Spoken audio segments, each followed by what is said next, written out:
Assalamu alaikum wa rahmatullahi wa barakatuh. Welcome to Galaxy Online School. Hope you are all pretty well. So I hope last class you have enjoyed a lot. I hope last ক্লাসটি আপনারা অনেক enjoy করেছেন এবং present continuous টেন্সটি অনেক সহজ কৌশলে শিখতে পেরেছেন। সো আজকে আমাদের টেন্সের চতুর্থ ক্লাস, আর এই চতুর্থ ক্লাসে আমি কিন্তু আলোচনা করতে যাচ্ছি প্রেজেন্ট পারফেক্ট টেন্স নিয়ে। তো আমি চেষ্টা করব প্রেজেন্ট পারফেক্ট টেন্সে এভরিথিং সব কিছু খুঁটিনাটি ডিটেলসে আলোচনা করার। সো কোথাও যাবেন না, আমার সাথেই থাকুন। প্রেজেন্ট পারফেক্ট টেন্স কাকে বলে? বর্তমান কালে কোনো কাজ মাত্র শেষ হয়েছে কিন্তু এর প্রভাবটি এখনো বিদ্যমান আছে। তার মানে কাজটি শেষ হবে বাট এর প্রভাবটা এখনো বিদ্যমান থাকবে, এরকম কোনো ঘটনা বুঝালে তাকে প্রেজেন্ট পারফেক্ট টেন্স বলে। তো লাইক ফর এক্সাম্পল, রহিম বাজারে গিয়াছে, আমি মাত্র বাসায় পৌঁছেছি। তো এই ধরনের বাক্যগুলো সাধারণত প্রেজেন্ট পারফেক্ট টেন্সের অন্তর্ভুক্ত। তো আমরা একটু বইয়ের ডেফিনেশন অনুসারে একটু সুন্দরভাবে শিখব। তাহলে চলুন দেখে নেওয়া যাক। তো প্রেজেন্ট পারফেক্ট টেন্স সংজ্ঞা: বর্তমান কালে কোনো কাজ পুরোপুরি সম্পন্ন হয়েছে অথবা কোনো কাজ এইমাত্র শেষ হয়েছে এবং উহার প্রভাবটি এখনো বিদ্যমান আছে, তাকে প্রেজেন্ট পারফেক্ট টেন্স বলে। তো আমি কি বলেছিলাম? আমি বলেছিলাম বর্তমান কালের কোনো কাজ মাত্র শেষ হয়েছে অথবা কাজটি পুরোপুরি সম্পন্ন হয়েছে। তো এরকম ঘটনা বোঝালে তাকে প্রেজেন্ট পারফেক্ট টেন্স বলে। কিন্তু বাংলায় ছোট একটা ট্রিক আছে যেটা সাহায্যে আমরা ইজিলি ফাইন্ড আউট করতে পারি যে প্রেজেন্ট পারফেক্ট টেন্স। তো সেই ছোট ট্রিকটি আমরা একটু শিখব, তাহলে আমাদের জন্য অনেক ইজি হবে, আমরা প্রেজেন্ট পারফেক্ট টেন্সটি ইজিলি আইডেন্টিফাই করে ফেলতে পারবো। তাহলে সেই ছোট্ট ট্রিকটি একটু শিখি। তো বাংলায় চেনার উপায়: বাংলা বাক্যের শেষে সাধারণত ইয়াছি, ইয়াছো, ইয়াছেন এবং ইয়াছে যোগ থাকে। তাহলে কি থাকবে? বাংলা বাক্যের শেষে যে শব্দটি থাকবে তার শেষে ইয়াছি, ইয়াছো, ইয়াছেন এবং ইয়াছে যোগ থাকে। তো কিভাবে আমরা ফাইন্ড আউট করব? আপনাদের জন্য ছোট ছোট দুটি এক্সাম্পল আমি লিখে রেখেছি, ওই এক্সাম্পল দুটি একটু দেখা যাক। নাম্বার 1, আমি মাত্র বাসায় ফিরেছি। তো এখানে দেখুন ফিরেছি, ইয়াছিটি উল্লেখ আছে এখানে, অবশ্যই আছে। তো এই ফিরে আছি এখান থেকে আমরা বুঝতে পারি যে হচ্ছে এটি প্রেজেন্ট পারফেক্ট টেন্স। এই যে ফিরে আছি আর এই যে আছি সেম কথা। তো আমরা এভাবে আইডেন্টিফাই করতে পারি যে এটি প্রেজেন্ট পারফেক্ট টেন্স। তো সেকেন্ড এক্সাম্পলটি আমি লিখেছিলাম, রানা কলমটি হারিয়ে ফেলিয়াছে। তো রানা কি করেছে? কলমটি হারিয়ে ফেলিয়াছে। তো এই ফেলিয়াছি শব্দটি দ্বারা বোঝাচ্ছে যে সে মাত্র হারিয়েছে কিন্তু এর প্রভাবটি এখনো বিদ্যমান আছে। সো এই জন্য আমরা বলতে পারি এটি হচ্ছে প্রেজেন্ট পারফেক্ট টেন্স।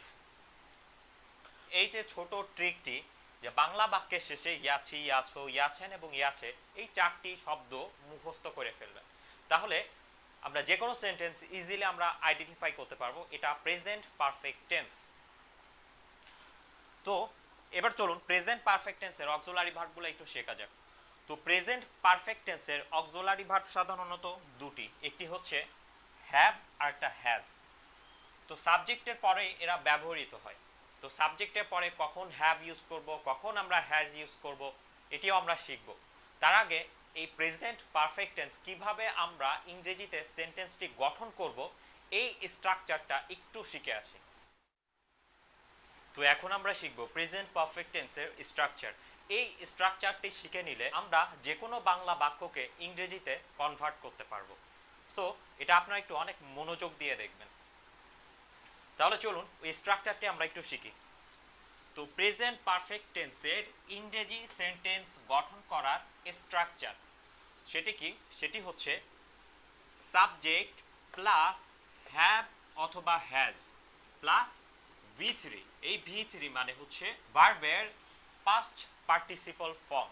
তো আমরা জানি ভার্বের বিভিন্ন ফর্ম থাকে, লাইক ভার্বের বেস ফর্ম, ভার্বের পাস্ট ফর্ম, ভার্বের পাস্ট পার্টিসিপল ফর্ম, ভার্বের আবার প্রেজেন্ট পার্টিসিপল ফর্ম। তো এইগুলা যে ভার্বের ফর্ম আছে, তো আমরা যখন ভার্ব নিয়ে ডিসকাশন করব তখন আমরা ওই ভার্বের ফর্মগুলো শিখে নিব। তো সবসময় মনে রাখবেন V1 দ্বারা আমি ভার্বের প্রেজেন্ট ফর্ম বুঝাবো, এবং V2 দ্বারা ভার্বের পাস্ট ফর্ম বুঝাবো, এবং V3 দ্বারা ভার্বের পাস্ট পার্টিসিপল ফর্ম বুঝাবো। তো স্ট্রাকচারটি ছিল সাবজেক্ট প্লাস হ্যাভ অথবা has plus V3 plus object plus extension, বাক্যের বাকি অংশ। তো আমরা আবার একটু রিকল করি, সাবজেক্ট প্লাস হ্যাভ অথবা হ্যাজ প্লাস V3 ভার্বের past participle form plus object plus extension. তো এই সাবজেক্টের পরে হ্যাভ এবং হ্যাজ আছে, তো আমাদের মনে মনে কোশ্চেন আসতে পারে এই হ্যাভ আর হ্যাজ আমরা কিভাবে কোন সাবজেক্টের পরে বসাবো। তো এটাও আমাদের একটা মনে মনে কোশ্চেন আসতে পারে। তো এটার জন্য একটা সলিউশন আছে, চলুন একটু এই ট্রিকটা শিখি। তো নোট নাম্বার 1, সাবজেক্ট যখন আই, উই, তারপর ইউ, তারপর দে অথবা প্লুরাল বা বহুবচন হবে, যেমন রানা অ্যান্ড রুনা, একত্রে কিন্তু এরা একটি সাবজেক্ট এবং এই একত্রে এরা বহুবচন একটি সাবজেক্ট। তো এই ধরনের সাবজেক্ট যখন থাকবে তখন আমরা ওই সাবজেক্টের পরে হ্যাভ অক্সিলারি ভার্বটি ব্যবহার করব। তো আমি আবারও একটু বলি, সাবজেক্ট যখন আই, উই, তারপরে ইউ, তারপর দে অথবা প্লুরাল বা বহুবচন হবে, যেমন রানা অ্যান্ড রুনা, একত্রে কিন্তু এরা একটি সাবজেক্ট বোঝায় এবং এটি বহুবচন। তো এক্ষেত্রে আমরা ওই সাবজেক্টের পরে সর্বদা হ্যাভ ব্যবহার করব। এবং নোট নাম্বার 2, সাবজেক্ট যখন হি, শি, ইট, আ বয়, একটি বালক বোঝাচ্ছে, রানা যে কোনো নাম এবং থার্ড পারসন সিঙ্গুলার হবে, তখন আমরা সাবজেক্টের পরে হ্যাজ ব্যবহার করব। তো আমি আবারও বলি, সাবজেক্ট যখন হি, শি, ইট, আ বয়, রানা এবং থার্ড পারসন সিঙ্গুলার হবে, তখন আমরা সাবজেক্টের পরে হ্যাজ ব্যবহার করব। তো এখন এই সাবজেক্ট অনুযায়ী আমরা 2 থেকে 3টি এক্সাম্পল দেখব, ওই সেন্টেন্সগুলোকে এই প্রেজেন্ট পারফেক্ট টেন্সের স্ট্রাকচার অনুযায়ী আমরা ইংরেজিতে গঠন করব। তাহলে চলুন একটু এক্সাম্পল 3টা একটু দেখি আমরা। তো আমি আপনাদের জন্য এখানে 3টি উদাহরণ বা এক্সাম্পল লিখেছি, যেটা আমরা কি করব, এখনই এই প্রেজেন্ট পারফেক্ট টেন্সের স্ট্রাকচার অনুযায়ী ইংরেজিতে সেন্টেন্সগুলো গঠন করব। তাহলে চলুন একটু শিখি। প্রথম উদাহরণটা ছিল আমি বাসায় ফিরে আছি। তো ফার্স্টে আমরা লক্ষ্য করব যে ওই যে ছোট একটা ট্রিক শিখেছিলাম, বাংলা বাক্যের শেষে ইয়াছি, ইয়াছে, ইয়াছো, ইয়াছেন যুক্ত থাকে, সেটি আছে নাকি। তো বাংলা বাক্যের শেষে দেখুন এখানে ইয়াছি শব্দটি আছে, সো এটি দ্বারা বুঝে নিতে পারি এটি প্রেজেন্ট পারফেক্ট টেন্স। তাছাড়া এখানে আমি বাসায় ফিরে আছি, এই কাজটি কিন্তু মাত্র বোঝাচ্ছে পারছি যে কাজটি মাত্র শেষ হয়েছে, কিন্তু উহার ফল এখনো বিদ্যমান আছে। সো এটা ডেফিনেটলি আমরা বলতে পারি যে প্রেজেন্ট পারফেক্ট টেন্স। সো এখন আমরা কি করব, এই স্ট্রাকচার অনুযায়ী এই সেন্টেন্সটি ইংলিশে গঠন করব। তো শুরু করি। তো এখানে সাবজেক্ট কি ছিল, আই। তো আমি বলেছিলাম সাবজেক্ট যখন আই, উই, ইউ এবং প্লুরাল নাম্বার হবে তখন আমরা হ্যাভ ইউজ করব। তাহলে আমরা অক্সিলারি ভার্ব নিয়ে আসি হ্যাভ। দেন আমরা ভার্বের V3 ইউজ করব। ফিরে আছি এটি হচ্ছে ভার্ব, ফিরে আছি ইংরেজি হচ্ছে পোস্ট রিচড। কোথায় ফিরলাম, বাসায় ফিরলাম। তারপরে আমরা লিখে দিতে পারি জাস্ট নাও। জাস্ট নাও শব্দটি কেন লিখলাম, কারণ এই কাজটি মাত্র শেষ হয়েছে কিন্তু ইহার ফলটি এখনো বিদ্যমান আছে, এই জন্য আমরা এখানে জাস্ট নাও লিখে দিলাম। তো এখন আসি সেকেন্ড এক্সাম্পলটি। সেকেন্ড এক্সাম্পলটি ছিল রানা এবং রুনা বাজারে গিয়াছে। এই কাজটি কিন্তু মাত্র গিয়াছে এটি বোঝাচ্ছে, কিন্তু এর ফলটি এখনো বিদ্যমান আছে। তো রানা আর রুনা একত্রে একটি প্লুরাল বা বহুবচন সাবজেক্ট। সো এক্ষেত্রে আমরা সাবজেক্টের পরে হ্যাভ ইউজ করব। তো আগে আমরা সাবজেক্টে লিখি হ্যাভ, দেন আমরা কি লিখবো, ভার্বের V3।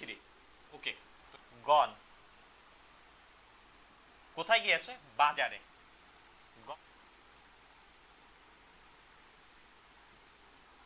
তো এখন আসি তৃতীয় নম্বর উদাহরণটিতে। তো এখানে আমি লিখেছি রহিম ভাত খাইয়াছে, এই কাজটিও মাত্র সংগঠিত হয়েছে। তাছাড়া এই বাংলা বাক্যের ইয়াছে এই শব্দটি দ্বারা আমরা বুঝে নিতে পারি এটি প্রেজেন্ট পারফেক্ট টেন্স। তো এখানে সাবজেক্ট আছে রহিম, তো রহিম কিন্তু একটা থার্ড পারসন সিঙ্গুলার, সো আমরা এই সাবজেক্টের পরে অক্সিলারি ভার্ব হ্যাজ ইউজ করব। তো আমরা লিখি সাবজেক্টটি রহিম, দেন অক্সিলারি ভার্ব হ্যাজ। তো এখানে ভার্বটি ছিল ইট, তো V3 হচ্ছে ইটেন। কি খাইয়াছে? ভাত। তো এবার আমরা অবজেক্টটি লিখে ফেলি, eaten rice. Rahim has eaten rice.